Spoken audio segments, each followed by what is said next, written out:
ఈ వీడియోలో మనం ఇంకొక అప్లికేషన్ గురించి డిస్కస్ చేద్దాం.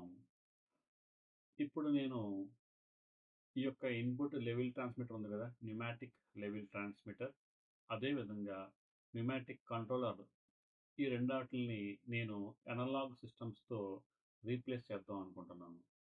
డ్యూ టు సమ్ రీజన్ ఒక ఇష్యూ వలన మనం ఈ న్యూమాటిక్ కంట్రోల్ ఫ్యాన్‌ని డిస్టర్బ్ చేయటం లేదు. ఓకే. ఇప్పుడు ఏం చేస్తానంటే నేను ఈ యొక్క న్యూమాటిక్ లెవెల్ ట్రాన్స్మిటర్‌ని తీసేసి దీని ప్లేస్‌లో ఒక అనలాగ్ లెవెల్ ట్రాన్స్మిటర్‌ని ఇన్‌స్టాల్ చేశాను. ఈ అనలాగ్ లెవెల్ ట్రాన్స్మిటర్ అవుట్‌పుట్ ఎందులో ఉంటుంది? 4-20 మిల్లీ యాంప్ సిగ్నల్ ఫార్మ్‌లో ఉంటుంది. ఓకే. తర్వాత నేను ఈ న్యూమాటిక్ కంట్రోలర్‌ని కూడా తీసేసి అనలాగ్ సిస్టమ్‌తో గానీ, లేదా పీఎల్‌సీతో గానీ రీప్లేస్ చేశాను. ఓకే. ఇప్పుడు మీరు చూస్తే పీఎల్‌సీ కరెంట్ సిగ్నల్‌ని యాక్సెప్ట్ చేస్తది ఇన్‌పుట్‌గా. సో, ఈ అనలాగ్ లెవెల్ ట్రాన్స్మిటర్ నుంచి వచ్చిన సిగ్నల్ పీఎల్‌సీ తీసుకొని ప్రాసెస్ చేస్తది. ఇక్కడి వరకు బానే ఉంది. కానీ అవుట్‌పుట్ చూస్తే గనక మనకి పాత న్యూమాటిక్ ఫ్యాన్ అనేది రన్ అవుతుంది. దీనికి కంట్రోల్ సిగ్నల్ వచ్చి 3-15 పిఎస్ఏ కావాలి. పీఎల్‌సీ అనేది ఇటువంటి ప్రెజర్ సిగ్నల్‌ని డైరెక్ట్‌గా జనరేట్ చేయలేదు.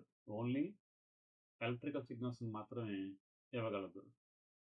సో, మనం ఇదే ఫ్యాన్ యూజ్ చేయాలంటే కనుక మనకిక్కడ ఏం కావాలంటే కనుక పీఎల్‌సీ అవుట్‌పుట్ ఏంటి? Current signal. ఫ్యాన్‌కి ఏం కావాలి? ప్రెజర్ కావాలి. అందుకని మనం ఇక్కడ ఒక కన్వర్టర్‌ని ఇన్‌స్టాల్ చేయొచ్చు. ఆ కన్వర్టర్ ఏంటి? I-to-P converter.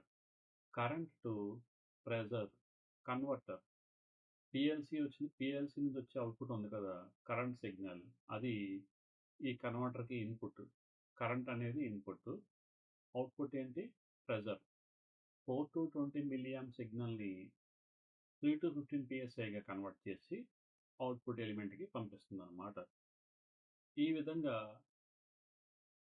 కన్వర్టర్స్ యూజ్ చేసుకొని మనం సిస్టమ్‌ని పార్షియల్‌గా ట్రాన్సిషన్ చేయొచ్చు. ఓకే.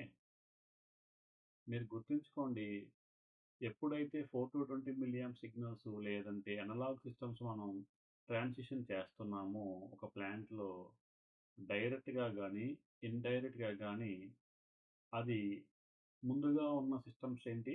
Pneumatic systems. దాని రేంజ్ ఏంటి? 3-15 పిఎస్ఐ. దాని మీద డిపెండ్ అవుతుంది. అబ్జర్వ్ చేశారా? కంపల్సరీ మనకి మనం కొత్తగా సెలెక్ట్ చేసుకునే అనలాగ్ సిస్టమ్ యొక్క రేంజ్ అది 4-20 అయ్యుండొచ్చు. లేదంటే వేరే రేంజ్ ఏదైనా అయ్యుండొచ్చు. అది ఇటువంటి కన్వర్టర్స్ మీద కూడా డిపెండ్ అయ్యింది.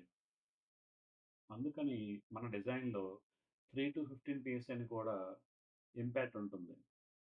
నెక్స్ట్ కమింగ్ వీడియోస్‌లో ఆ రిఫరెన్సెస్ ఏంటి? మనం ఏమేం ఫ్యాక్టర్స్ సెలెక్ట్ చేసుకున్నాం అని డిస్కస్ చేద్దాం క్లియర్‌గా. నేను మిమ్మల్ని నెక్స్ట్ వీడియోలో కలుస్తాను. అందులో ఇంకొక అప్లికేషన్ గురించి కూడా నేర్చుకుందాం. Thank you.